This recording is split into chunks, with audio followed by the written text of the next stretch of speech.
Between 1862 and 1865, 14 children vanished from Pennsylvania's Sacred Heart Orphanage.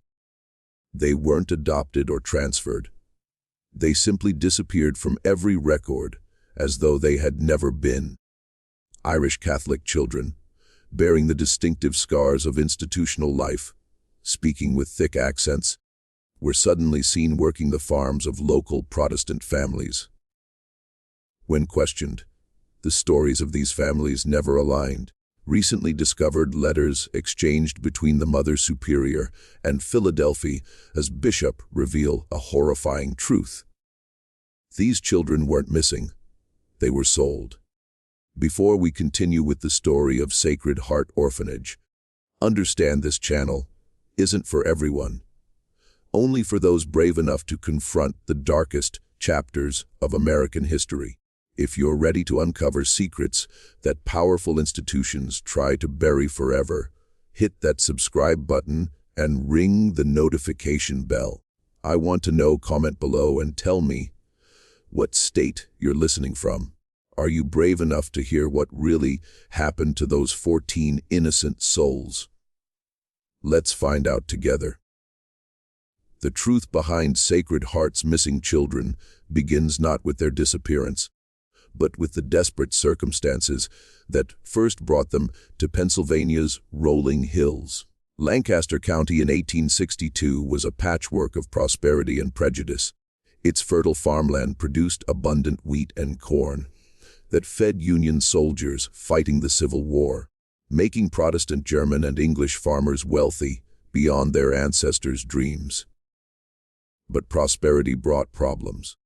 With so many young men marching off to war, farms desperately needed workers during the crucial planting and harvest seasons. The labor shortage was becoming critical just as government contracts promised unprecedented profits to those who could meet the demand. Into this landscape of opportunity and desperation came Sacred Heart Orphanage, established in 1859 by the Sisters of Mercy from Philadelphia. The three-story brick building sat on 40 acres of donated land just outside the small town of Strasburg. Its Gothic Revival architecture stood like a Catholic fortress amid the simple Protestant meeting houses and Lutheran churches dotting the countryside. The building's pointed arches and cross-topped bell tower made it impossible to ignore, which was exactly the point, and it troubled many local residents. Mother Superior Catherine O'Malley, a sharp-eyed woman of 45, had arrived from County Cork 20 years earlier with nothing but fierce determination and unshakable faith. She spoke with the lilting accent of her homeland, but her business sense was purely American. Under her leadership, Sacred Heart had grown from housing 12 children to accommodating nearly 60 by 1862.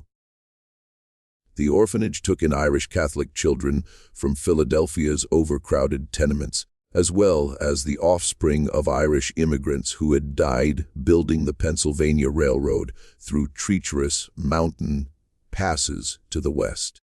The children ranged in age from 5 to 16, their faces bearing the distinctive pallor of institutional life and the hollow-eyed wariness of those who learned early that the world offered no guarantees. They wore identical gray wool uniforms, simple dresses for the girls, plain trousers and shirts for the boys, and attended daily mass in the orphanage's small chapel. The older children helped with cooking, cleaning, and maintaining the extensive vegetable gardens that helped feed the institution. Sister Agnes Flanagan, the orphanage's treasurer and Mother O'Malley's closest confidant, kept detailed records of every penny that entered or left Sacred Heart's coffers. Her ledgers, written in a precise Irish hand, documented the constant struggle to keep the institution solvent. The Catholic Diocese of Philadelphia provided some funding, but wealthy Catholic donors were few in Pennsylvania, and the ongoing war had made charitable giving more difficult. By 1862, Sacred Heart was operating at a significant deficit, a fact that kept Mother O'Malley awake during long winter nights. The local Protestant community viewed the orphanage with suspicion bordering on hostility.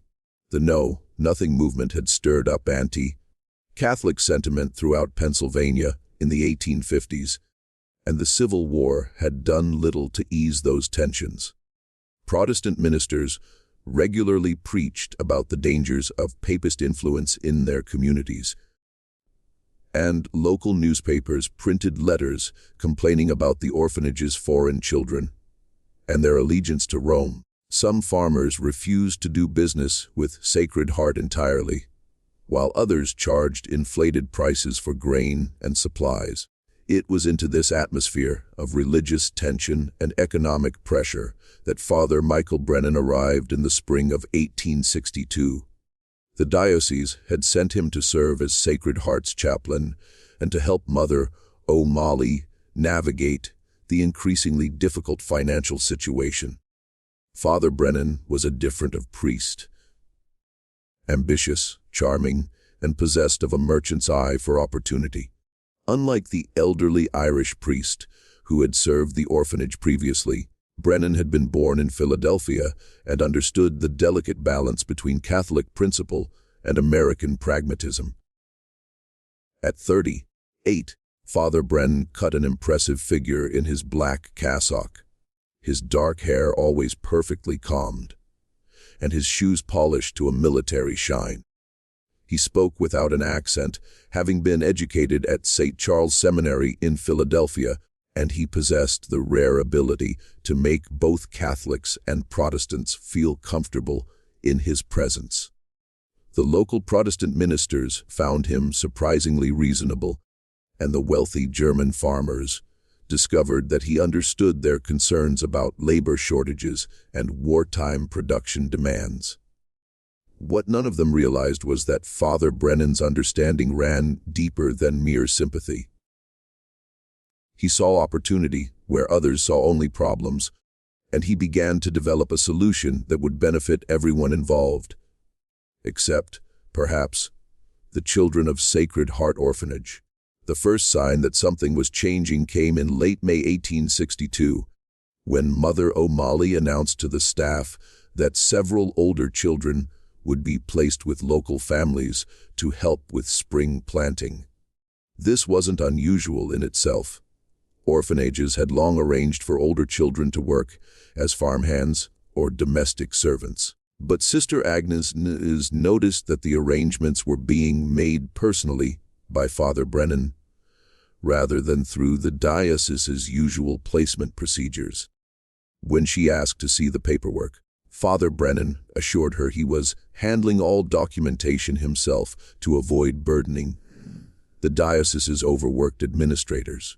The morning of June 15, 1862, dawned gray and humid, with thunderclouds building over the Susquehanna Valley. Timothy Walsh, a red-haired boy of 14, who had been at Sacred Heart for 3 years, was helping Sister Margaret tend the vegetable garden when Father Brennan approached with a well-dressed Protestant gentleman he introduced as Mr. Ezra Hoffman, a prosperous wheat farmer from Lancaster Township. Timothy had been expecting this moment for weeks. Father Brennan had spoken to him privately about the possibility of working for a good Protestant family who would treat him fairly and pay wages that would help support the orphanage. The boy was eager to contribute. He had watched Mother O'Malley's worried expressions during meals and had overheard hushed conversations about unpaid bills and dwindling supplies. If working for a Protestant farmer could help Sacred Heart survive, Timothy was willing to make the sacrifice. Mr. Hoffman examined Timothy with the practiced eye of a man accustomed to evaluating livestock. He checked the boy's hands for calluses, asked him to lift a bag of grain to test his strength, and questioned him about his experience with horses and farm equipment. Satisfied with what he saw, Hoffman nodded to Father Brennan and counted out $45 in gold coins, an enormous sum, representing more than most workers earned in 3 months. "The boy will work through harvest season," Hoffman said, his Pennsylvania Dutch accent thick with authority. "He'll live in the barn loft with my other hands, and I'll send him back in November when the work is done." Father Brennan blessed Timothy and assured him he was performing a great service for both his faith and his country. The Protestant farmer needed workers to produce grain for Union soldiers, and Timothy's labor would help feed the brave men fighting to preserve the Union. Sister Agnes watched from the kitchen window as Timothy climbed into Hoffman's wagon, with his few possessions bundled in a cloth sack. Something about the transaction troubled her, though she couldn't quite articulate what it was. Perhaps it was the speed with which everything had been arranged, or the fact Hoffman had paid in gold rather than the paper currency most people used during wartime. But Father Brennan seemed confident, and Mother O'Malley had approved it. So Sister Agnes pushed her concerns aside and returned to her ledgers. 3 days later, 16-year-old Margaret Connolly disappeared under similar circumstances. She was taken by Mrs. Sarah Zimmerman, wife of a prosperous German farmer, ostensibly to work as a household servant and help care for the Zimmermans' infant twins. Margaret was a bright girl with a gift for languages. She had learned Pennsylvania Dutch from German immigrants in Philadelphia and could read Latin well enough to assist at Mass. Mrs. Zimmerman paid $60 for Margaret's services, explaining she needed help urgently because her regular servant had run off to Philadelphia to work in a munitions factory. The pattern continued throughout the summer of 1862. Every 2 or 3 weeks, Father Brennan would arrive at Sacred Heart with another prospective employer. Always Protestant, always wealthy, always in desperate need of immediate help. The amounts paid grew larger as harvest season approached and labor became even scarcer. 13-year-old Patrick Murphy went to work for a merchant family in Lancaster for $50. 15-year-old Bridget O'Brien was placed with a banker's family in Columbia for $75. 12-year-old Sean McMahon, despite his young age, was taken by a mill owner who claimed he needed a boy to help with his horses. By September 1862, 8 children had been placed with Protestant families, and Sacred Heart's financial situation had improved dramatically. The orphanage paid off its debts, purchased new winter clothing for the remaining children, and even added a small addition to accommodate more orphans from Philadelphia. Mother O'Malley praised Father Brennan's success in finding good homes for the older children, and the Sisters of Mercy began to relax their concerns about the institution's future. But Sister Agnes continued to feel uneasy. She noticed none of the placed children had written letters back to the orphanage. Unusual, since children placed in previous years had always maintained contact.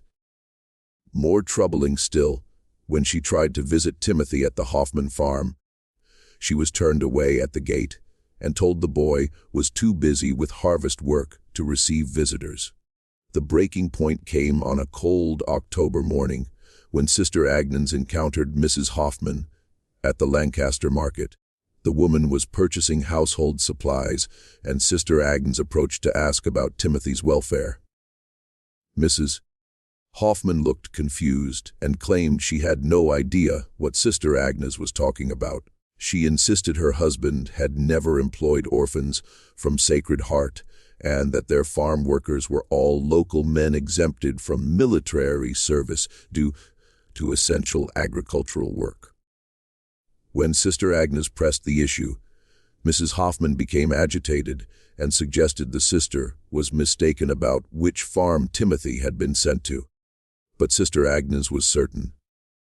She had watched Timothy leave in Ezra Hoffman's wagon, and she had Father Brennan's word the boy was working at the Hoffman farm.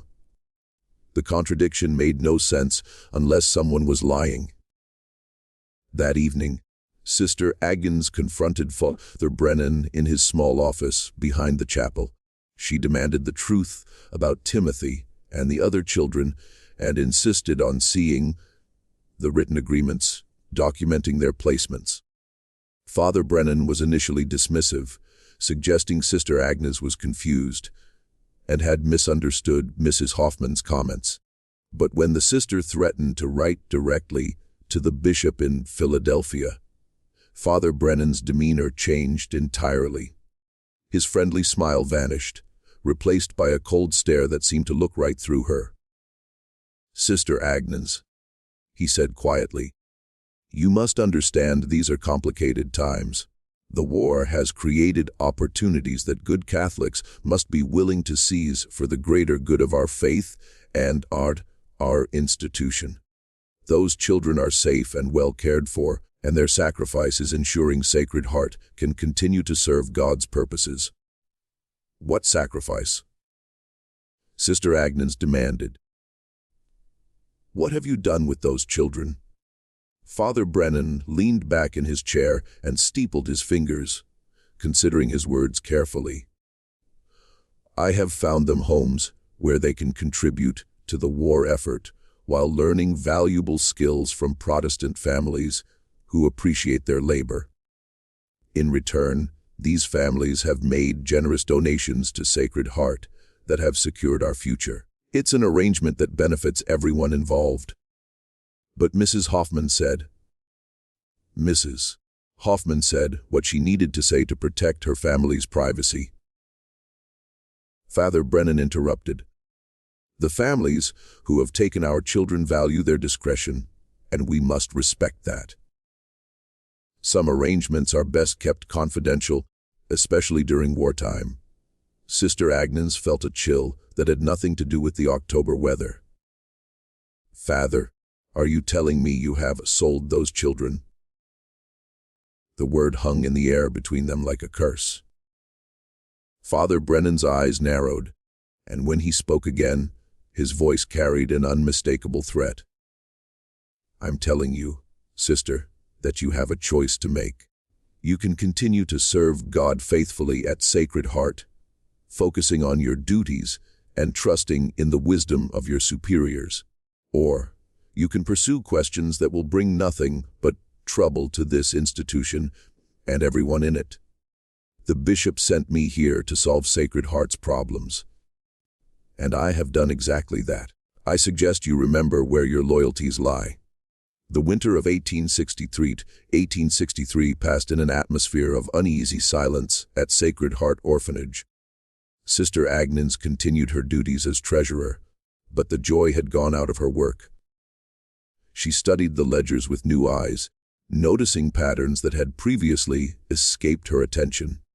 The donations that had appeared so providentially during the summer all came from the same source.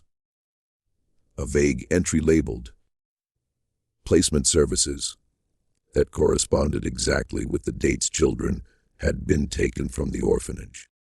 She began to understand that what she had witnessed was not charitable placement, but something far more sinister. The children hadn't been adopted or even indentured in the traditional sense. They had been sold to Protestant families who needed workers, but didn't want to pay full wages to adult laborers. The transactions were disguised as charitable arrangements, but the substantial payments made it clear Sacred Heart was running what amounted to a human trafficking operation under the cover of religious charity. The realization tormented Sister Agnes through long winter nights. She had taken vows of obedience to her religious superiors, but she had also taken vows to protect the innocent children in her care. The 8 children who had disappeared the previous summer had been her responsibility, and she had failed them utterly.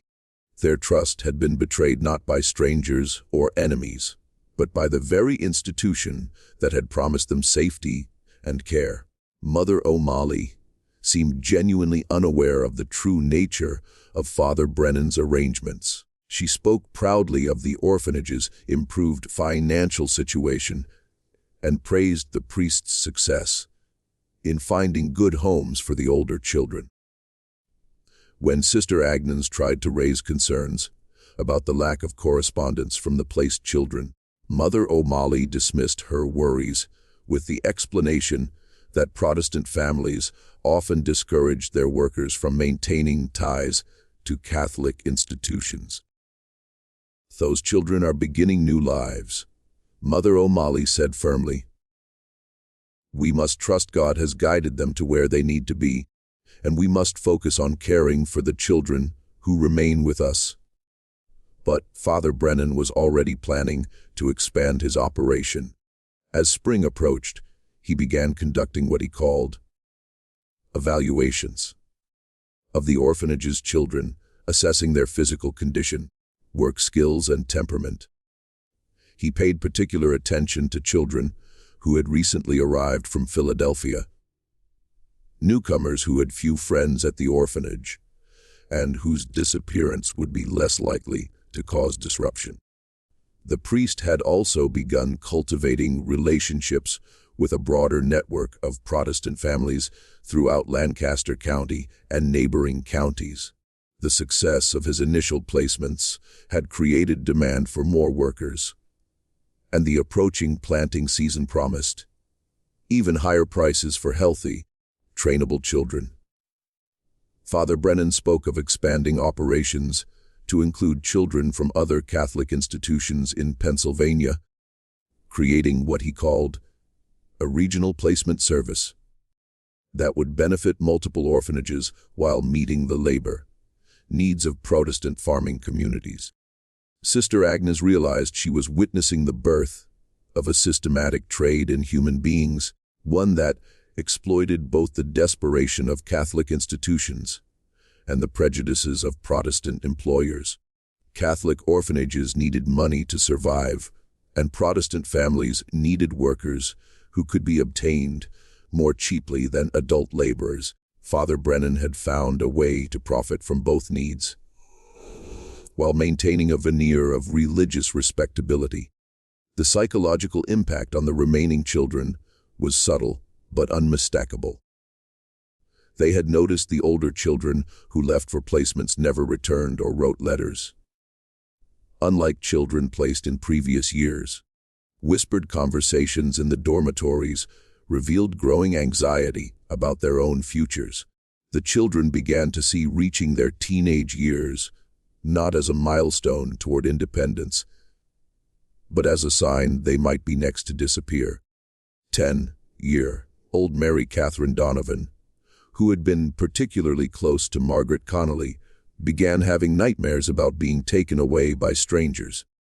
She would wake up screaming in the middle of the night, crying for Margaret and begging the sisters not to let Protestant men take her away.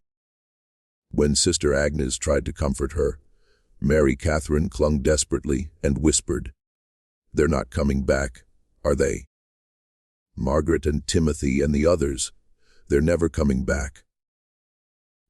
The question haunted Sister Agnes because she increasingly suspected Mary Catherine was right.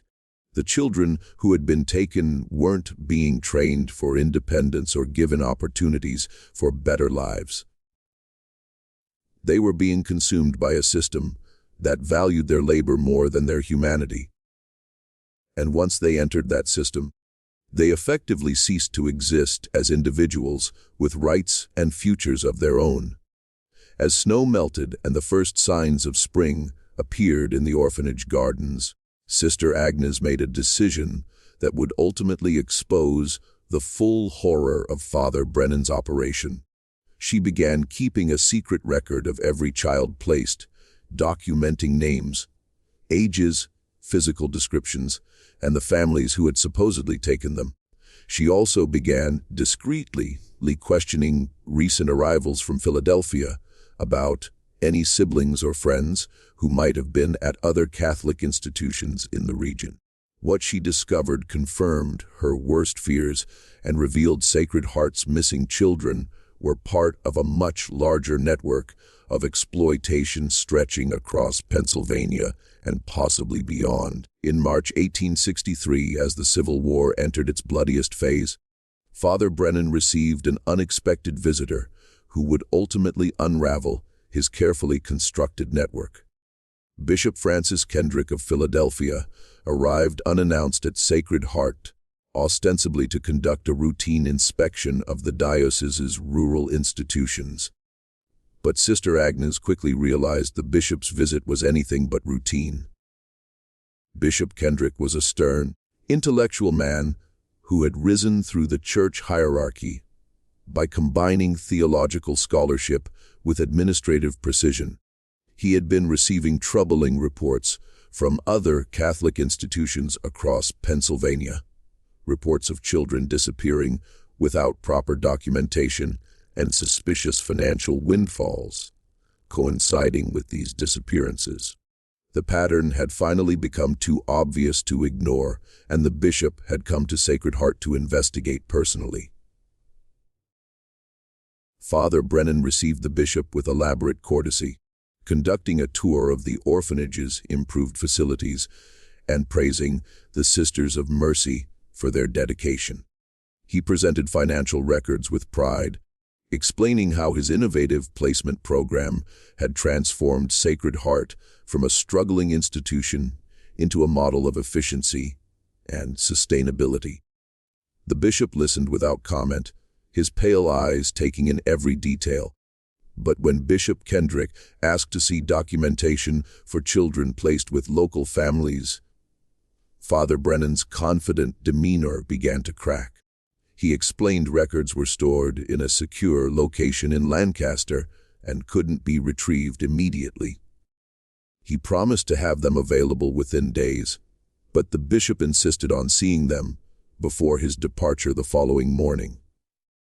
That evening, as Father Brennan worked frantically to create required documentation, Sister Agnes made a decision requiring tremendous courage. She approached Bishop Kendrick privately and requested a confidential meeting. The bishop, who had served in Pennsylvania long enough to recognize signs of institutional corruption, agreed to hear what she had to say. In the orphanage's small library, with only a single oil lamp for illumination, Sister Agnes revealed everything she had discovered. She presented her secret records of missing children, described her encounter with Mrs. Hoffman at the Lancaster market, explained her growing suspicions about the placement services, and expressed her fears for the welfare of children taken from Sacred Heart. Bishop Kendrick listened in grim silence as Sister Agnes detailed what amounted to a systematic slave trade operating under Catholic charity. When she finished, the bishop sat quietly for several minutes, weighing the implications. Finally, he spoke in a voice carrying absolute authority. "Sister Agnes, what you have told me represents one of the gravest scandals in the history of our diocese.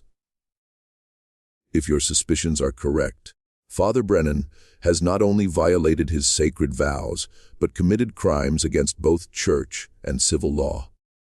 I want you to understand, pursuing this matter will likely result in the closure of Sacred Heart and significant damage to the church's reputation in Pennsylvania. Are you prepared for those consequences?" Sister Agnes met the bishop's gaze without flinching. "Your Excellency, I took vows to serve God and protect the innocent. Those 14 children trusted us to keep them safe, and we failed them. If Sacred Heart must close to prevent this from happening to other children, then that is God's will." The bishop nodded slowly. "Very well. Tomorrow morning I will confront Father Brennan with your allegations. I want you present as a witness, and I want you to bring every document you have compiled. We will get to the truth of this matter regardless of the cost." But Father Brennan had not risen to his position without developing a keen sense of self-preservation. He had noticed the private meeting between Sister Agnes and Bishop Kendrick, and he correctly interpreted the sister's refusal to meet his eyes during evening prayers. That night, as the orphanage slept, Father Brennan gathered his most important documents and what money he could carry, and disappeared into the Pennsylvania countryside. By morning, Father Brennan was gone, along with nearly $300 from Sacred Heart's treasury and all records of his placement operations. He left only a brief note claiming he had been called to serve as a military chaplain and would depart immediately for the front lines. The note made no mention of missing children or families who had supposedly taken them in. Bishop Kendrick was furious at the priest's escape, but also relieved to have confirmation sister Agnes' allegations were true. Father Brennan's flight was as good as a confession, freeing the bishop to take immediate action. He dispatched investigators to locate missing children and began determining which other institutions might have been involved. What they discovered over following weeks was a network of corruption, exploiting dozens of children across multiple counties. Father Brennan had been working with at least 3 other priests and established relationships with Protestant families throughout southeastern Pennsylvania. The operation generated thousands in illegal profits while condemning vulnerable children to lives of unpaid labor and social isolation. But the investigation also revealed something more disturbing. Several placed children could not be located. Some families had moved to other states, taking children with them and leaving no forwarding addresses. Others claimed children had run away or died from illness, but could provide no documentation. The trail of at least 6 children, including Timothy Walsh and Margaret Connolly, had gone completely cold. The discovery that several children remained missing transformed Bishop Kendrick's investigation from an internal church matter into a criminal case involving state and federal authorities. The bishop realized some missing children might have been transported across state lines, making their disappearance a federal crime under laws governing interstate commerce and kidnapping.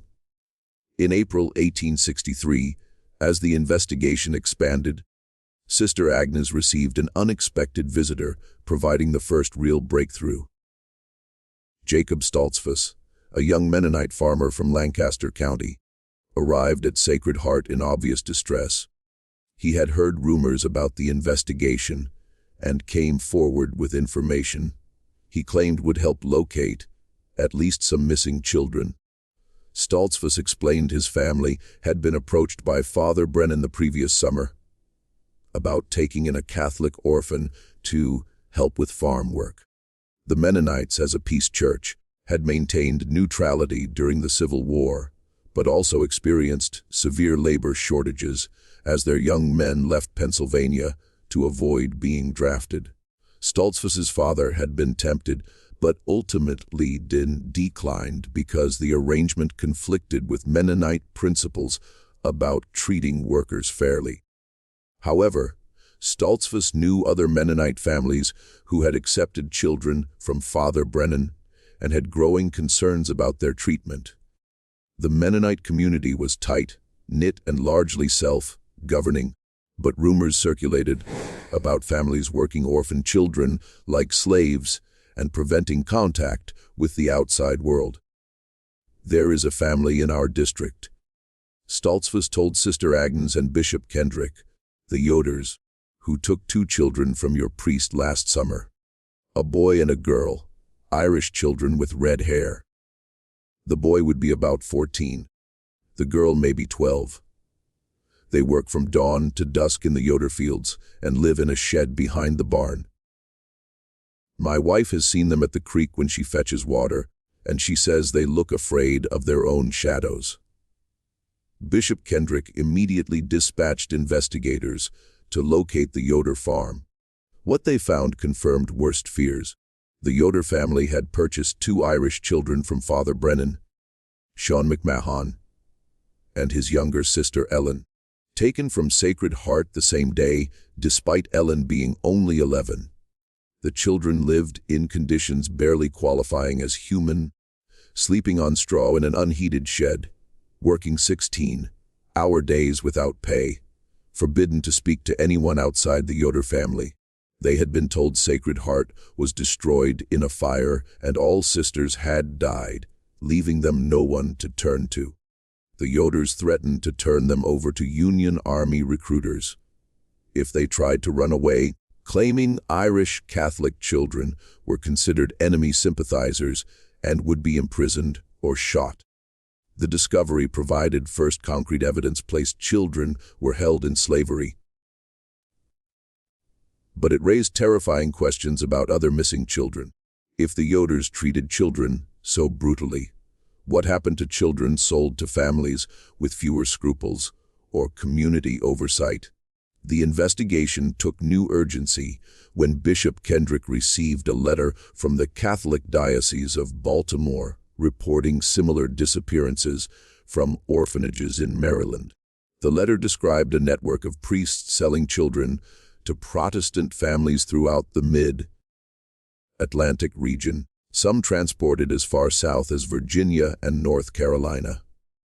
The operation appeared much larger than initially suspected. Father Brennan was just one participant in a regional conspiracy. As federal marshals joined, they uncovered evidence of a sophisticated criminal network operating at least 2 years. Conspirators developed a system for identifying vulnerable children, creating false documentation, and moving them across state lines to families willing to pay premium prices for completely controllable workers.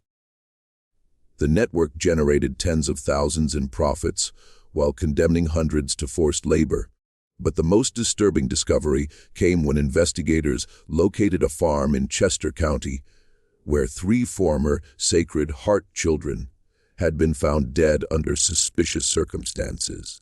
The farmer claimed they died from fever during the harsh winter of 1862 to 1863. But the local coroner's examination revealed evidence of severe malnutrition and physical abuse. The children had been buried in unmarked graves behind the barn, their deaths unreported. The farmer, prosperous grain merchant Samuel Crawford, initially denied knowledge, but confronted with coroner's evidence and threatened with murder charges, he broke down. He admitted purchasing 3 children from Father Brennan for $200, intending to use them as unpaid farm workers until adulthood. The children were weak from institutional upbringing and struggled to adapt to harsh farm conditions. Crawford claimed he tried to care for them when ill, but was unwilling to summon a doctor for fear of questions. By the time he realized how serious their condition was, it was too late. Rather than report deaths and face questions, he buried them secretly and destroyed evidence. The discovery sent shockwaves. What began as a corrupt but minor scandal became systematic child abuse and murder. Newspapers throughout Pennsylvania called for immediate arrests, and political pressure mounted for comprehensive federal investigation. Just when we thought we'd seen the full extent of this horror, the investigation took an even darker turn. If this story gives you chills, share this video with a friend who loves dark mysteries. Hit that like button to support our content, and don't forget to subscribe to never miss stories like this. Let's discover together what happened when federal authorities finally tracked down Father Brennan and uncovered the true scope of his network.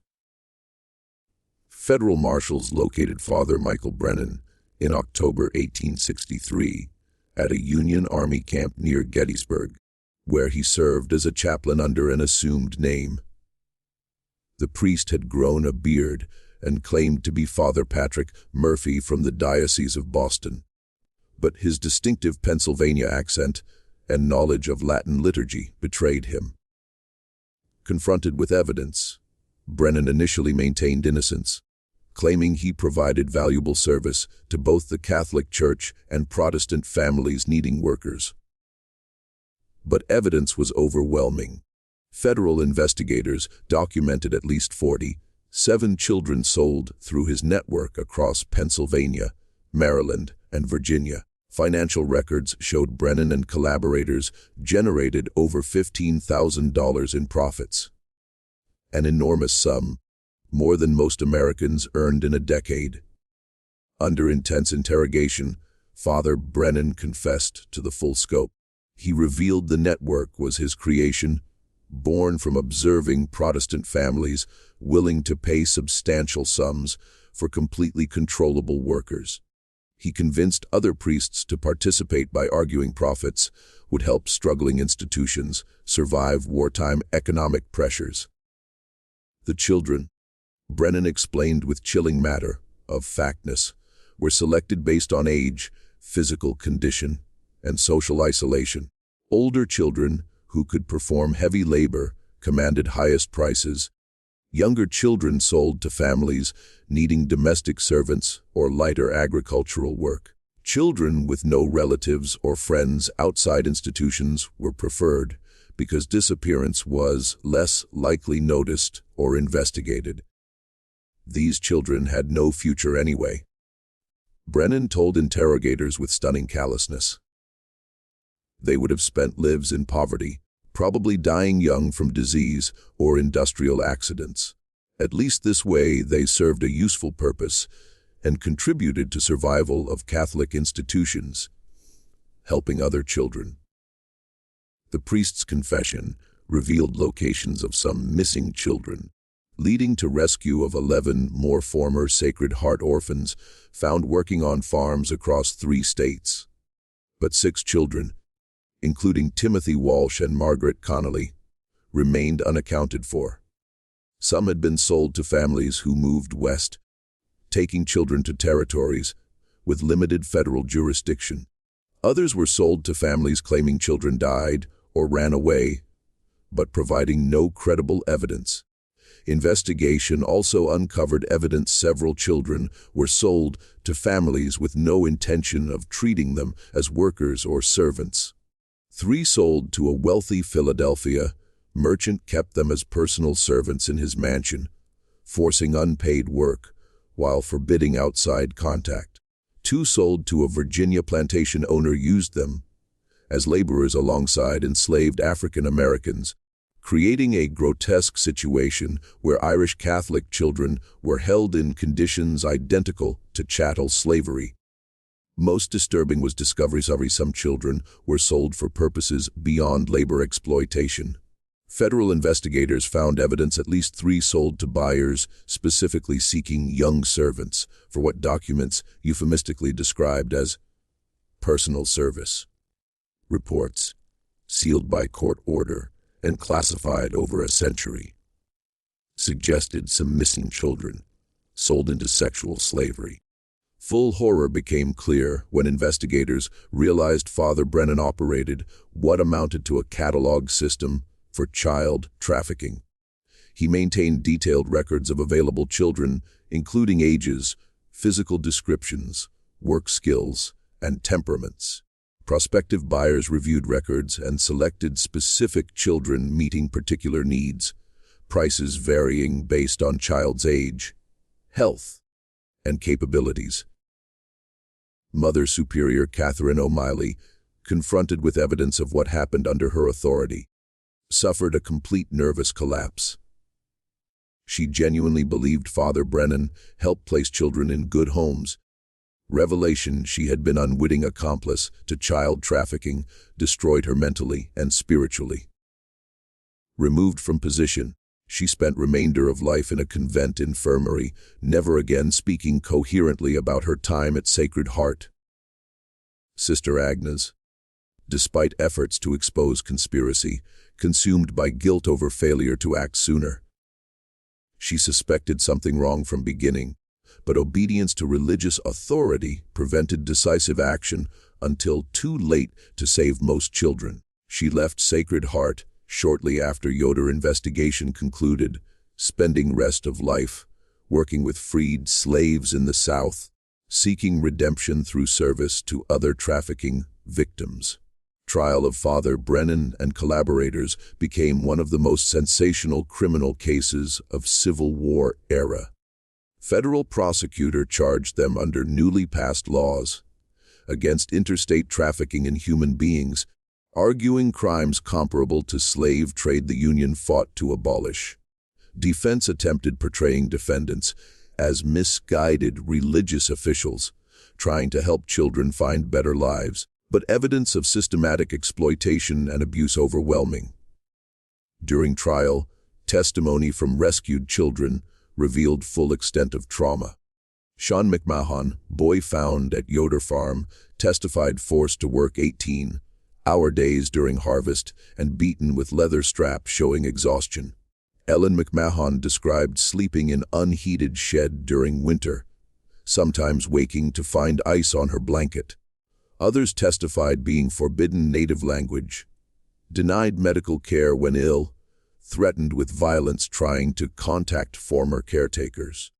Testimony with greatest jury impact came from 12-year-old Bridget O'Sullivan, sold to a family in Baltimore County, Maryland. Bridget described forced domestic work from dawn until midnight, sleeping on kitchen floor, given only scraps.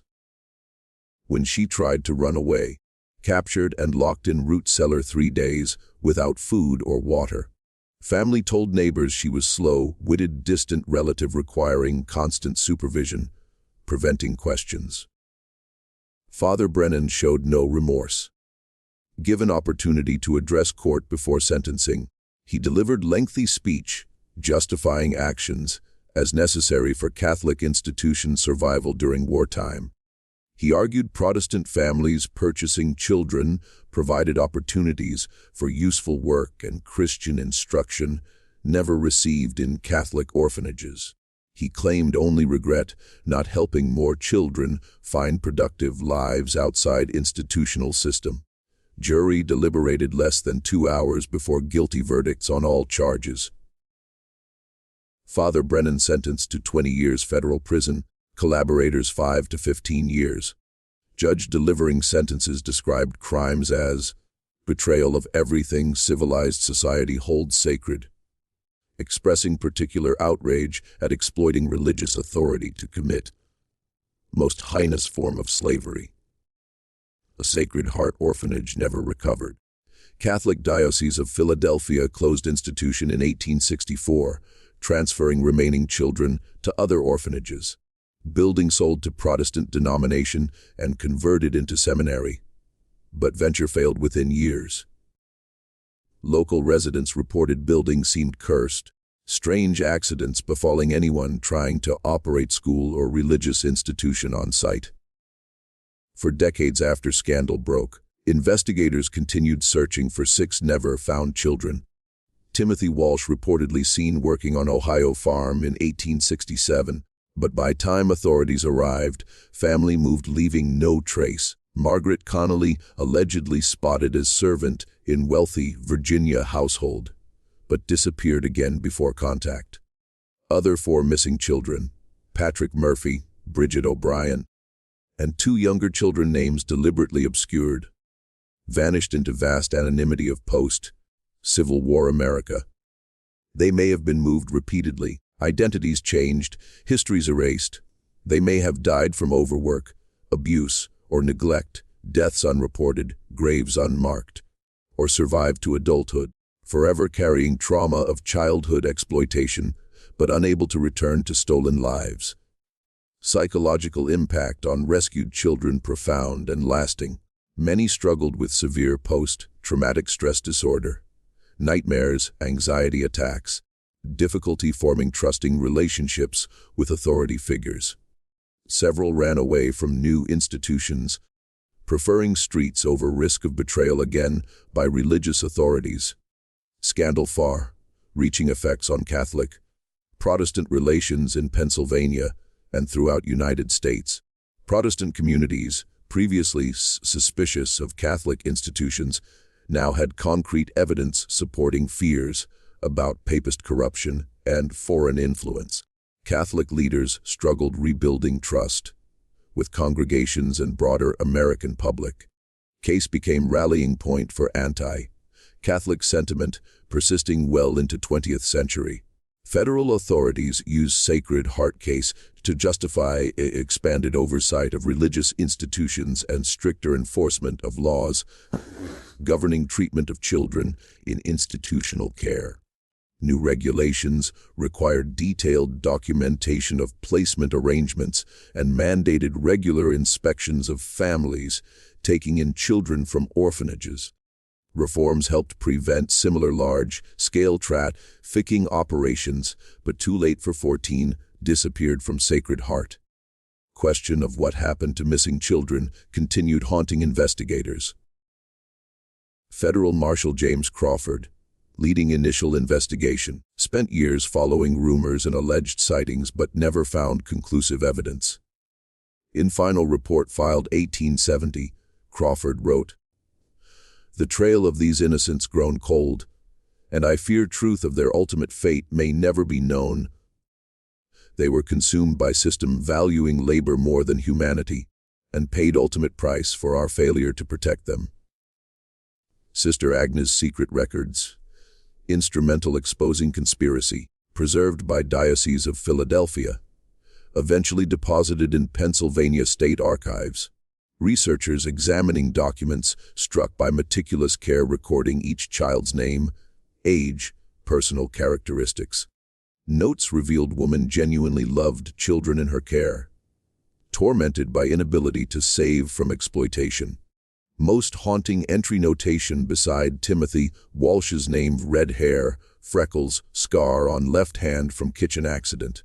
Dreams of being school teacher afraid of thunderstorms. Last seen June 15, 1862. God forgive us all. Similar personal details beside each name, creating portrait of individual human beings reduced to commodities. Physical building housing Sacred Heart stood empty nearly decade after scandal. Local residents reported lights in windows at night. Sound of children's voices from empty rooms. Whether supernatural manifestations or products of guilty consciences and collective trauma, served as constant reminder of tragedy. In 1874, building demolished by new owners claiming structure unsound and danger to public safety. But area residents knew real reason. Building became monument to shame no one could bear to look at. Bricks hauled away, used to build new Lancaster Courthouse, still serving as foundation for administration of justice. Land converted into public cemetery, small granite marker erected 1925 commemorating exploited and lost children. Inscription reads simply, "Was in memory of innocent children who suffered here. May they find in death peace denied in life." Even modest memorial controversial. Some residents arguing reminding of tragedy better forgotten. Father Brennan served 18 years of 20-year sentence before dying federal prison 1881. Death certificate listed pneumonia. Prison records suggest declining health several years from melancholia. Condition possibly reflecting belated recognition of enormity of crimes. Buried unmarked grave prison cemetery, name deliberately omitted memorial records. Other priests involved received varying punishments. All faced ultimate penalty of defrocking by Catholic Church. Several attempts locate families purchasing children, but many moved to Western territories with limited federal authority. Children sold to these families disappeared into vast expanse of America's expanding frontier. Fates forever unknown. Sacred Heart scandal contributed significant reforms in religious institution operation in United States. New laws required regular government inspections of orphanages and facilities housing children. Strict documentation mandated placement arrangements. Reforms helped prevent similar large-scale trafficking operations, but cost increased suspicion and regulation of religious charities previously operating with complete autonomy. Perhaps most lasting legacy recognition institutional authority, religious or secular, could not be trusted blindly regarding vulnerable children welfare. Case demonstrated even most respected religious figures capable monstrous crimes when personal ambition combined with institutional power and social prejudice. 14 children disappeared from Sacred Heart Orphanage between 1862 and 1865, were victims of perfect storms, wartime desperation, religious prejudice, economic opportunity, moral corruption. Individual stories lost in larger narrative of American expansion and conflict. But collective tragedy stands, reminder price, innocent pay, when society fails protect most vulnerable. This mystery shows even our most trusted institutions can harbor darkest secrets, and most innocent can fall victim to those exploiting vulnerability for profit. What do you think? Do you believe everything revealed, or think secrets still buried in Pennsylvania's rolling hills? Leave comment below. Share thoughts whether some children survived, lived unknown lives under different names. If you enjoyed this dark chapter of American history and want more stories about secrets hidden in our nation's past,